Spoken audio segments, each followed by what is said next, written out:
Kisah Misteri Dunia. Dialog dengan Ratu Jin. Lanjutan kisah Dewi Lanjar dan runtuhnya Nyi Roro Kidul, diambil dari kisah Sang Kiai 70, tulisan yang kutulis ini akan banyak kejadian, soal jin, jadi sekali lagi kutekankan, sebaiknya, jangan percaya, daripada mumet, karena, membaca kisahku, jadikan saja tontonan ringan. Kalau mumet, hentikan menonton. Setelah sekerajaan jin masuk Islam dan menjadi muridku, akhirnya banyak kejadian yang bertubi-tubi, kejadian yang awalnya tak terungkap, akhirnya terungkap, kejadian yang sebelumnya, aku sama sekali tak memikirkan bahkan, tak terlintas dalam pikiranku, akhirnya terbuka, dan memahami. Saya sendiri tak 100% mempercayai. Karena sebenarnya juga aku tak mengerti dengan benar dunia jin, dan dunia yang gaib, yang kadang kita sangka hijau bisa jadi biru, kita sangka putih ternyata hitam. Kisah ini awalnya ada Ratu Jin, sebagai pemimpin jin mulai akrab denganku, dan dia siap dipanggil kalau aku ingin memerintahnya, dia dan anak buahnya siap diperintah. Aku seperti punya mainan baru, walau tak percaya 100%, setidaknya ada bayang-bayang jawaban dari hal yang sebelumnya tak ku mengerti. Awalnya ku tes Ratu, mendeteksi penyakit, dan metode paling simpel, mengobatinya. Ku cermati, bagaimana dia mendeteksi. Ternyata dia masih memakai ilmu, hikmah, juga mengobati penyakit masih memakai ilmu hikmah. Lalu aku memerintahkan agar dia belajar menjalankan amaliyah toreko, yang bersifat maunah, atau pertolongan Allah, bukan bentuk ilmu hikmah. Ku contohkan pada ketika para panglima dan raja, suaminya Ratu mau menyerangku dengan ilmu hikmah. Mereka semua gagal. Alhamdulillah dia mau ku ajari zikir dengan detail, juga semua prajurit jin yang sebanyak 30.000 kemudian menjalankan zikir dan sholat berjamaah, dan dia menceritakan setelah menjalankan zikir yang ku berikan, tubuh mereka bercahaya, dan serasa tenang, juga raja dan semua pasukannya mengucapkan terima kasih. Dan makin ingin mengabdi padaku selamanya, ya pelan-pelan, ku didik, dan ku ajari ngaji, khususnya soal membersihkan hati dan ruhani menjadi punya watak terpuji. Ratu Jin berkata, "Insya Allah Kiai, saya dan anak buah saya mohon selalu dibimbing." Kisah Dewi Lanjar. Ya insya Allah. Oh ya, Ratu kenal dengan Dewi Lanjar. Kenal sekali Kiai, dia itu masih saudara beda ayah denganku. Loh, dia itu bukannya manusia yang masuk alam gaib? Bukan Kiai, dia masih saudara saya, dari bangsa jin. Oh, jadi cerita yang beredar selama ini tak benar? Ya Kiai. Lalu apa dia itu bukan perempuan cantik yang suka memakai kerudung biru? Karena saya pernah ke tempatnya dia berwujud seperti itu. Itu cuma penyamaran saja Kiai. Lalu wujud aslinya apa? Tanyaku penasaran. Dia berwujud ular Kiai. Sama juga dengan Nyai Blorong dan Nyai Roro Kidul, semua berwujud asli ular. Loh, dalam cerita Nyai Roro Kidul itu dari penjelmaan Putri Pajajaran, itu bagaimana? Ah, itu hanya mitos dan cerita yang dibuat-buat orang. Apanya ini kenal sama Nyai Roro Kidul? Kenal akrab Kiai. Kenal sebagai bawahan, apa sebagai sahabat? Kenal sebagai bawahan, apa sebagai sahabat? Oh, aku terheran-heran, apa sering ke sana? Sering Kiai. Dia agamanya apa? Dia masih Hindu. Apa dia galak? Tidak Kiai, dia baik. Cuma kalau ada orang yang minta yang tidak-tidak, dia biasanya galak. Kalau Nyai Blorong? Nyai Blorong dulu Islam, lalu murtad. Kalau Nyai Dewi Lanjar? Dia Hindu Kiai. Begitu. Aku tenger. Dalam pikiranku, apa gak ada yang mengislamkan ya? Bukannya ulama, dari dulu sampai sekarang kan, banyak. Apa Kiai berkehendak mengislamkannya? Tanya Ratu. Apa mungkin? Kalau Kiai mau menjadikan mereka murid, saya akan senang hati menjadi duta mereka dan mengajak mereka atas izin Kiai. Ya saya sih silahkan saja, kalau Ratu mau. Ya besok saya akan berangkat. Setelah beberapa hari Nyai Ratu datang lagi, sebentar Nyai Ratu sudah masuk ke tubuhnya Mbak San, dan mulai mengucap salam. Ya Kiai saya menghadap. Kata Nyai dengan suara lembut, katanya Ratu dari tempat Dewi Lanjar, bagaimana hasilnya? Iya Kiai, saya sudah bicara banyak tentang Kiai pada dia, dan dia memang sudah lama kenal sama Kiai. Kiai juga sudah pernah ke kerajaan dia. Iya lalu apa dia mau masuk Islam? Alhamdulillah Kiai, dia mau masuk Islam, dan minta izin untuk menjadi murid Kiai. Ya boleh saja. Kalau dia mau menerima syarat yang kuberikan. Dia ada di rumah saya Kiai, apa Kiai berkehendak dia menghadap? Boleh, suruh dia menghadap. Mbak San mengejap sebentar pertanda sudah ganti jin yang masuk. Tapi tetap diam. Lalu terdengar Aisyah, adik Ratu Jin, menceloteh. Kiai, Nyai Dewi tak mau bicara, kalau ada orang banyak, beliau malu Kiai. Oh ya sudah. Kesana saja. Kataku sambil ku ajak ke ruangan lain. Kami duduk berhadapan, bagaimana kabarnya Nyai? Tanyaku membuka pembicaraan. Maaf Kiai. Saya baru bisa sowan ke sini. Jawab Dewi Lanjar halus. Endak apa-apa. Bagaimana Nyai Dewi sudah masuk Islam? Alhamdulillah sudah Kiai, sudah diislamkan sama Ratu. Syukur alhamdulillah, apa masih ingat dengan saya? Masih Kiai, Kiai yang pernah ke tempat saya, waktu itu saya sambut dengan rakyat saya berjejer-jejer menyambut Kiai. Syukur kalau masih ingat. Iya dulu Kiai saya gandeng, saya ajak ke kerajaan saya. Tapi kenapa kok sekarang saya takut sekali menghadap Kiai? Saya sungguh-sungguh takut. Saya silau sekali menatap wajah Kiai. Maaf saya kalau saya selalu menunduk, karena saya merasa panas dan perih kalau menatap Kiai, padahal dulu Kiai tidak seperti sekarang. Kata Dewi Lanjar sambil menunduk.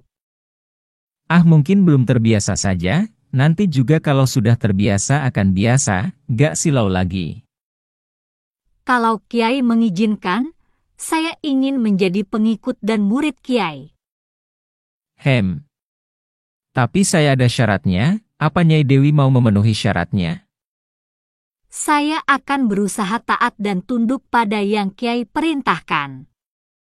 Syarat saya, Nyai Dewi kan yang mengadakan pesugihan itu? Orang pada minta pesugihan pada Nyai Dewi, apa benar itu? Iya Kiai. Itu memang saya. Nah syarat saya, itu harus dihentikan. Tapi Kiai, saya sudah membayar orang-orang itu, sudah banyak keluar uang. Nyai kalau hal yang haram ditinggalkan, maka Allah akan mengganti yang halal. Seperti sedekah itu seperti menanam pohon di surga, akarnya di surga, tapi pohon dan buahnya di dunia. Siapa yang banyak menanam sedekah maka akan memanen yang banyak di dunia, di surga itu sudah tak butuh lagi panen, yang butuh panen itu di dunia. Di surga nanti panennya yang jariah, jatuhannya buah sedekah, yang tumbuh menumbuhkan pohon sedekah lagi. terus begitu tak akan berhenti, dan akan menjadi hutan sedekah. Ya Kiai, saya paham, tapi Kiai, saya sudah pernah punya perjanjian dengan Nyai Roro Kidul, diperintahkan untuk mengembangkan pesugihan ini agar yang jadi tumbal bisa dijadikan bala tentara. Segala bentuk perjanjian sesat, dikala sebelum Islam, itu tak berlaku lagi ketika seseorang telah menjadi Muslim. Misal orang sebelumnya mempunyai perjanjian dengan berhala, maka berhala harus ditinggalkan kalau orang itu masuk Islam. Tapi Kiai, saya tak berani menyalahi Nyai Roro Kidul. Apa Nyai Roro Kidul itu tinggi ilmunya? Tidak Kiai, beliau biasa-biasa saja. Bagaimana jika diukur denganku ilmunya? Masih tinggian Kiai. Nah, Nyai Dewi sudah menjadi muridku, maka sudah pasti saya melindungi. Jika saya tak mampu, maka guru saya. Jika tak mampu, maka gurunya guru saya. Terus sampai Nabi Shallallahu Alaihi Wasallam, sampai Allah. Kurasa sesakti-saktinya Nyai Roro Kidul tak akan berani melawan Allah. Iya Kiai, saya siap. Saya siap setia dan berbakti kepada Kiai. Anak buah Nyai ada berapa? Ada 270.000 Kiai. Yang 70.000 sudah Muslim, yang 200.000 belum Muslim Kiai. Nanti saja malam minggu ajak ke sini semua. Iya Kiai. Setelah bicara panjang lebar, Nyai Dewi mohon diri, sambil berjanji akan membawa semua pengikutnya untuk ikut zikir sambil sebelumnya masuk Islam dulu. Besoknya setelah pengajian anak buah Dewi Lanjar sudah menunggu, segera saja kulakukan mediumisasi, kupakai 2 orang, yang 1 orang kumasuki, Dewi Lanjar, dan 1 orang lagi kumasuki panglimanya, Nyai Dewi. Panggilku. Iya Kiai. Ini semua prajuritnya ada berapa yang hadir? Ada 270.000. Tolong semua diperintahkan mengikuti saya melafazkan 2 kalimat syahadat. Iya Kiai, semua menunggu Kiai bimbing. Maka kuajari semua melafazkan 2 kalimat syahadat, dan setelah membaca 2 kalimat syahadat semua ku perintahkan untuk mandi sebagai lepas dari kekafiran, masuk menjadi Muslim. Semoga menjadi awal yang baik, dan kedepannya akan makin baik. Juga akan disusul oleh jin dimanapun berada. Beberapa hari kemudian Nyai Ratu, kakaknya Aisyah, sudah selesai puasa, dan ingin ku perintahkan untuk mendatangi Nyai Roro Kidul, penguasa Laut Selatan. Maksudku, kalau mau ku ajak masuk Islam. Sebagaimana aku mengislamkan Dewi Lanjar, Nyai Ratu sudah siap berangkat, tinggal menunggu perintah dariku. Kali ini yang kurasakan, rasa tebal di kepala sangat tebal, perkiraanku adalah jin fasik. Apa mungkin Nyai Roro Kidul, sementara Aisyah sudah memanggil-manggil. Kiai, ada yang datang dari Laut Selatan. Dan sudah masuk ke tubuh Aisyah. Siapa? Apa Nyai Roro Kidul? Tanyaku lumayan tegang. Dia melihatkan matanya ke sana ke sini. Meneliti seluruh rumahku. Ini rumah siapa? Suaranya seperti anak kecil. Ini rumahku. Jawabku. Kamu siapa? Aku orang biasa, kamu sendiri siapa? Aku anaknya Nyai Roro Kidul. Kok datang ke sini? Ya karena ada yang membicarakan ibuku, maka aku ingin tahu siapa. Ternyata ada di sini, dan aku terbawa sampai ke sini. Ibumu yang jadi Ratu Lautan Selatan kan? Tanyaku. Iya. Kenapa? Agamanya apa? Hindu. Kenapa? Apa dia mau masuk Islam? Tak akan mau. Kenapa? Karena kami benci dengan orang Islam. Benci bagaimana? orang Islam sering membuat kerusakan. Kerusakan bagaimana? Ya, mereka sering merusak laut, sering meminta kekayaan. Jangan menuduh apa yang dilakukan segelintir orang, lantas menuduh yang lain sama saja. Kenyataannya begitu. Ada pencuri yang dari kampung A. Apa semua kampung A adalah pencuri? Aku tak peduli. Ibu selalu mengatakan padaku kalau orang Islam itu jahat. Bisa kamu panggil ibumu ke sini? Bisa. Kisah Dewi Lanjar. Sebentar dengan hitungan sepersekian detik, Nyai Roro Kidul sudah datang dan masuk ke tubuh mediator. Ada apa kau memanggilku? Aku ingin Nyai mau masuk Islam. Tak mau, aku tahu kau siapa. Ya, aku tahu sekali kamu siapa. Kamu murid kiai itu. Setelah tahu diriku, apa masih tak mau masuk Islam? Hehehe. Aku tak mau. Apa mau coba adu kesaktian denganku? Ya. Kau akan kuhancurkan. Katanya dengan mendengus marah, dan mulai melakukan jurus menyerang. Berbagai macam penggambaran Nyai Roro Kidul, momok yang sering kubaca di cerita-cerita sungguh amat menakutkan, juga banyak dibahas di TV dan media lain. Selalu berbau mistik dan serba menakutkan, itu membuatku ingin tahu lebih banyak. Tunggu dulu, kenapa buru-buru menyerang? Apa sampean ini yang benar-benar menguasai samudera yang terkenal itu? Tanyaku berusaha tenang. Kayak orang lagi duduk jagong, menghabiskan cemilan jagung goreng. Hia. Jawabnya sambil tangannya masih bersiap menyerang, dan yang kiri menekuk di dada. Gak tahu jurus apa yang dipakai, tapi kurasa hebat juga dia. Biasanya jin jika bertatap muka denganku, saling menatap mata pasti tak kuat. Tak tahu juga apa yang di mataku. Kata Aisyah sih mataku kalau memandang seringnya mengeluarkan percikan api. Aku juga gak tahu, kali saja Aisyah yang ngarang. Apa sampean benar-benar tak mau ku Islamkan? Tak mau, saya sudah bersumpah untuk tak masuk Islam. Sumpah sama siapa? Dengan yang memberi ilmu padaku, tak usah banyak tanya. Lo kan biar kita saling tahu. Pokoknya aku tak mau diislamkan, orang Islam semua jahat, jelek perangainya. Jelek bagaimana? Mereka sering meminta padaku yang tidak-tidak, dan sikapnya hanya merusak samudera saja. Loh kok begitu? Ya. Berarti kata gampangnya Nyai tak mau ku Islamkan? Ya. Jadi kita adu kekuatan. Ya.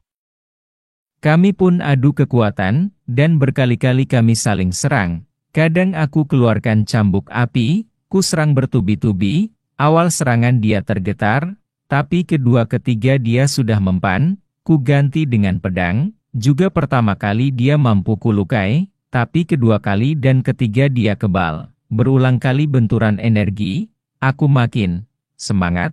Rasanya langka bisa bertarung dengan Ratu Kidul. Sekalian nyoba ilmuku, yang sebenarnya aku juga gak tahu, aku ini punya ilmu atau bukan, yang jelas keringetan juga.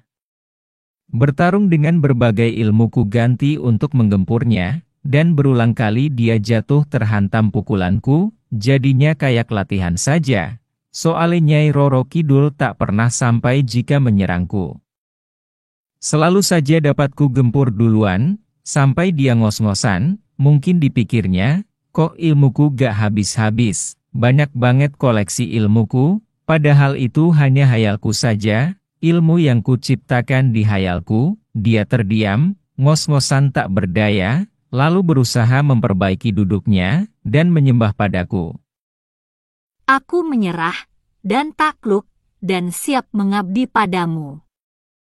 Katanya berubah lembut, tak seperti pertama kali datang. Aku ini tak butuh pengabdian, aku hanya ingin Nyai masuk Islam. jadi mengabdi padaku mau, tapi kalau masuk Islam tak mau?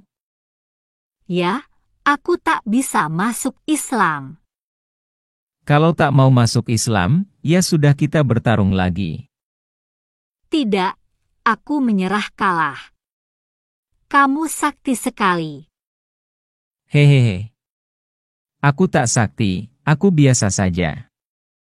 Tidak, selama ini tak ada yang bisa mengalahkanku, hanya kamu yang bisa mengalahkanku. Itu kebetulan saja, bagaimana ini, tak mau masuk Islam? Tidak, sekali tidak ya tidak, aku tak mau masuk Islam. Kalau begitu kamu mati saja. Dan kumasukkan ke neraka, apa kamu tak takut? Hi. Silahkan kalau bisa membunuhku dan memasukkanku ke neraka. Baik kamu yang minta, segera saja ku berdoa, dan ku minta pada Allah diberi kekuatannya malaikat maut ke tanganku, di tanganku serasa mulai memberat, tanda kekuatan malaikat maut sudah terkumpul di tangan, rasanya udara juga serasa pekat, dan padat, sepertinya tanganku mengeluarkan cahaya hitam menggigitkan, segera saja ku arahkan energi menyerang ke kepalanya, ku tangkap ruhnya, dan ku cabut, ya hanya hayal saja, jangan dikira ini serius, tapi efeknya nyata. Ruh Nyai Roro Kidul lepas, dan serasa ada di tanganku, rasanya dingin, menggeliat, dan segera saja ku lempar ke neraka jahanam, suasana sunyi, mediator sadar, tapi segera kemasukan lagi. Siapa? Aku suami Nyai Roro Kidul, dia telah kamu masukkan ke neraka. Iya. Kamu harus mengadu nyawa denganku. Dia langsung menyerangku, tanpa pikir panjang karena kekuatan malaikat maut masih terpegang di tanganku, maka segera saja ku tarik nyawanya dan ku lempar ke neraka, kembali suasana tenang, tapi kembali, datang jin lain yang masuk. Siapa? Aku orang tuanya Nyai Roro Kidul. Lalu mau apa? Kau telah melemparkan Nyai Roro Kidul ke neraka. Aku mau menuntut balas. Silahkan. Kataku, dan siap-siap mencabut nyawanya, kalau dia menyerang, dan memang dia menyerang. Aku tak mau banyak bahasan, juga bertarung dengan sia-sia, maka ku cabut nyawanya dan ku lempar ke neraka. Mediator kemasukan lagi. Kamu nakal? Kenapa ayah ibuku dimasukkan ke neraka? Oh, kamu anaknya yang tadi? Ya aku anaknya tadi. Aku sekarang sendirian, aku dengan siapa? Ayah ibu, kamu masukkan ke neraka, aku ikut. Hah, kamu mau ikut?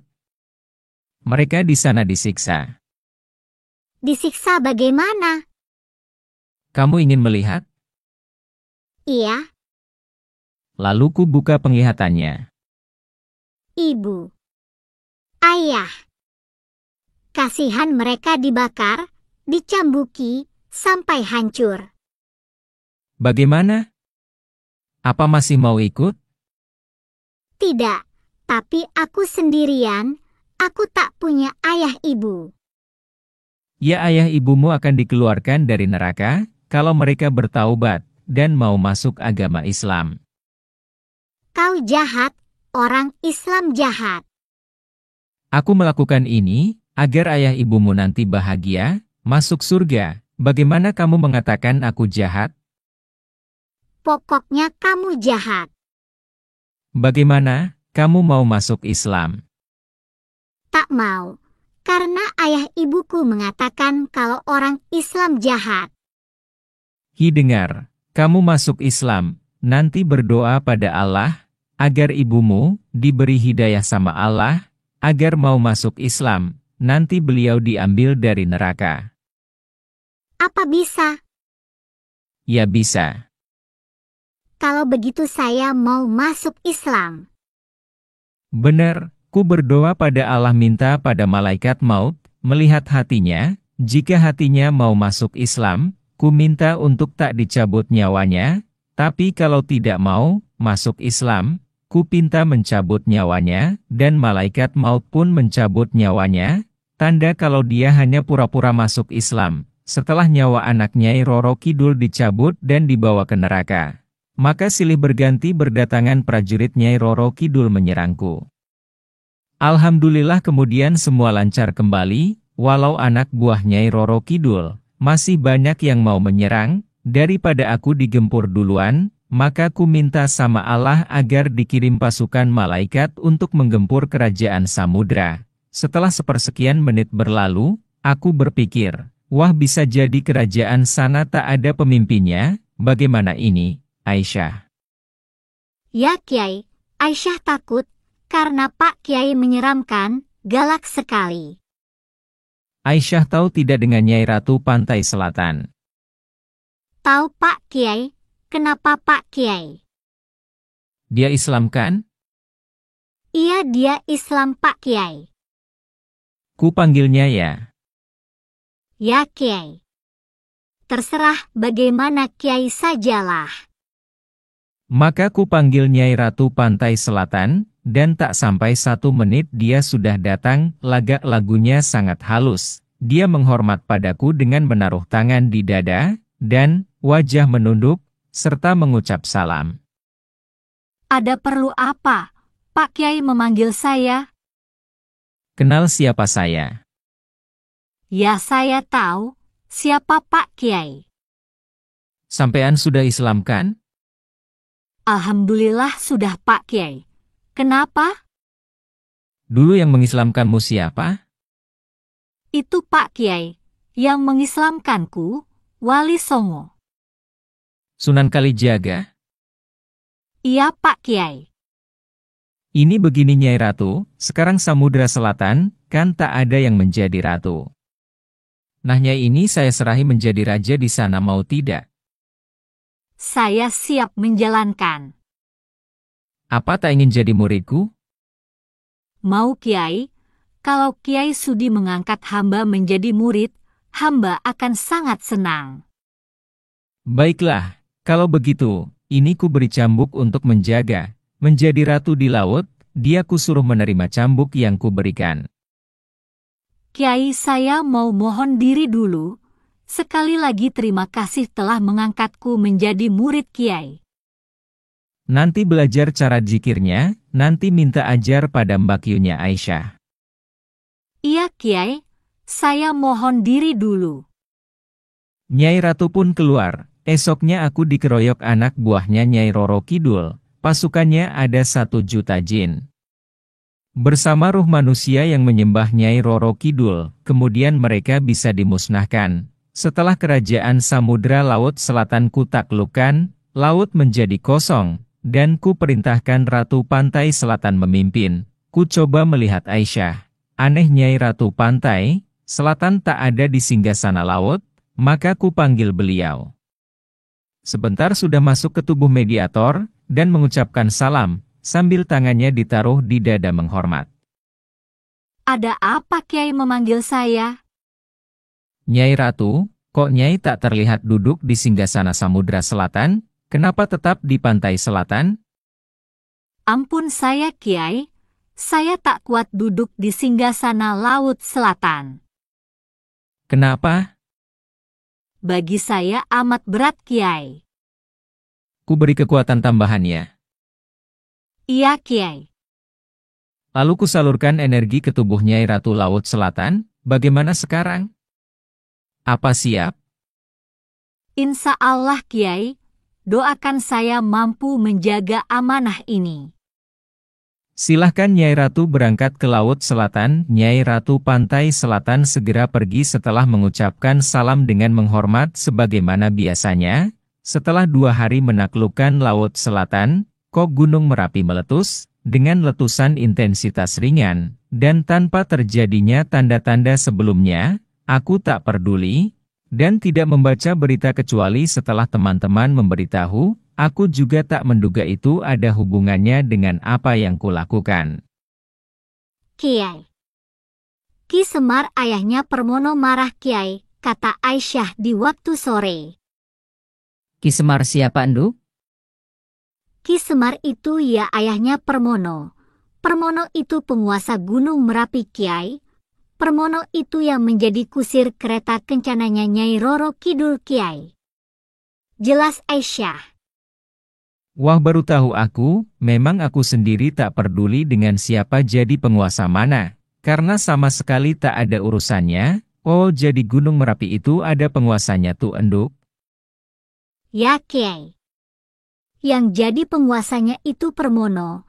Nah, karena Kiai melempar Nyai Roro Kidul ke neraka, maka Ki Semar marah, dan di bawah sekali di dalam Merapi dia menggerakkan anak buahnya untuk membakar lahar dan meledakkan Merapi. Wah, kok ada kejadian seperti itu? Berarti Merapi itu sebenarnya bisa dikendalikan ledakannya? Iyalah Kiai, kan di dalam ada para jin yang bekerja membakar lahar. Panas itu kan tidak bisa menyala kalau tidak ada yang menaruh sesuatu yang bisa menyala mencampurnya menjadi lahar yang panas. Dengan komposisi yang pas, Kiai kan tahu sendiri, masak nasi kalau kurang air, nasinya tak akan matang, nyalakan, kompor tanpa bahan bakar juga tak akan nyala apinya. Oh ya. Ya. Jadi di dalamnya ada jinnya pada bekerja. Iya Kiai. Banyak jin yang bekerja. Wah, jadi meletusnya Merapi kemarin itu juga ada yang melakukannya. Ya begitulah Kiai. Sebenarnya gunung-gunung juga semua begitu. Jika tidak dibakar di bawah juga tak akan meledak, dan hanya akan menjadi gunung yang dijadikan Allah sebagai paku bumi. Wah, makin banyak pengetahuanku, rasanya makin banyak yang belum ku ketahui, terus Nyai Blorong itu. Tuaan mana dan sakti mana dengan Nyai Roro Kidul? Ya saktian Nyai Blorong lah Kiai. Kan Nyai Roro Kidul itu yang menjadikan ratu di Samudra Selatan adalah Nyai Blorong. Jelas Aisyah. Loh, kok dalam cerita yang sering ku baca, kalau Nyai Blorong itu anak angkat Nyai Roro Kidul. Ah ya gak lah Kiai. Kan Nyai Blorong itu lebih tua dari Nyai Roro Kidul. Nyai Roro Kidul itu yang mengangkat jadi Ratu Samudra ya Nyai Blorong. Wah, bingung aku soal gaib begini. Lalu apa Pak Kiai? Lalu Nyai Blorong itu Islam bukan? Nyai Blorong itu bukan Islam, dulu pernah menjadi Islam, tapi murtad, lalu dia menjadi sumber segala ilmu hitam, dan juga yang dijadikan memberikan pesugihan. Oh begitu. Ya Kiai. Bagaimana kalau ku hancurkan Nyai Blorong? Apa ilmuku mampu? Ya jelas Nyai Blorong kalah kalau melawan Kiai. Tapi kenapa? Tapi Kiai apa siap dikeroyok semua dukun ilmu hitam seluruh Indonesia? Misal Kiai mampu, bagaimana dengan anak istri Kiai? Bagaimana dengan Aisyah? Ya, lalu bagaimana dengan Ki Semar? Siapa dia? Dia awalnya dari jin di atas angin, di planet lain Kiai, yang turun ke sini, dan kemudian jadi menakluk pada Nyai Ratu Kidul, dan diserahi untuk menguasai Gunung Merapi. Oh begitu rupanya, menurut cerita itu Nyai Roro Kidul itu nikah sama Senopati? Apa benar begitu? Ah tidak Kiai, itu hanya cerita yang dibuat-buat orang, ya tidaklah, kan Kiai sendiri sudah melawan suami Nyai Roro Kidul, bukan Senopati. Kata cerita juga Nyai Roro Kidul itu dari manusia, apa benar begitu? Tidak Kiai, dia dari bangsa jin. Asli jin? Asli. Kan bentuk aslinya ular, cuma dia sering membuat bentuk sebagai perempuan cantik. Kayak Aisyah sering menyerupai bentuk wanita cantik, tapi bentuk Aisyah adalah burung dara, atau Dewi Lanjar asli bentuknya ular, tapi sering menyerupai bentuk wanita cantik, Itu kan hanya bentuk yang disukai Kiai. Wah, makin bingung aku dengan soal gaib. Ya sudahlah, memang namanya juga gaib. Kiai, ada yang melarang Aisyah Melarang Aisyah untuk apa? untuk banyak bercerita soal dunia jin yang sesungguhnya pada Kiai. Siapa yang melarang Enduk? Kadang risih juga memanggil Aisyah dengan panggilan Enduk, padahal Aisyah itu sudah ada sebelum kakek nenekku ada, karena dia sudah berumur ratusan tahun. Tapi kalau melihat lagak lagunya yang secara manusia berumur manusia 20-an tahun, maka dengan sendirinya aku memanggil Enduk, padahal umurnya sudah 300-400 tahunan. Makin aneh saja. Yang melarang tak tahu Pak Kiai. Oh ya, tadi Ki Semar bagaimana? Apa Kiai mau menariknya? Ya, Silahkan Kiai. aku segera menarik Ki Semarku masukkan ke tubuh mediator. Apa ini Ki Semar? Ya. Apa Ki Semar yang membuat Gunung Merapi meletus? Iya. Kamu yang melempar Nyai Roro ke neraka. Iya. Aku yang melemparkan. Lalu Ki Semar pasang kuda-kuda mau menyerangku. Aku lagi malas bertarung Ki, kalau Ki Semar memaksa, maka akan ku lempar ke neraka. Jelasku disertai ancaman, tapi Ki Semar tetap menyerangku. Maka ku pegang kepalanya, dan ku tarik ruhnya ku lemparkan ke neraka. Permono pun datang tanpa bilang babe ibu langsung menyerangku setelah masuk ke mediator, maka tanpa peringatan juga, ku tangkap dan ku lemparkan ke neraka. Sudah. Suara Aisyah, sudah apa Aisyah? Sudah wassalam semua. Semua mati.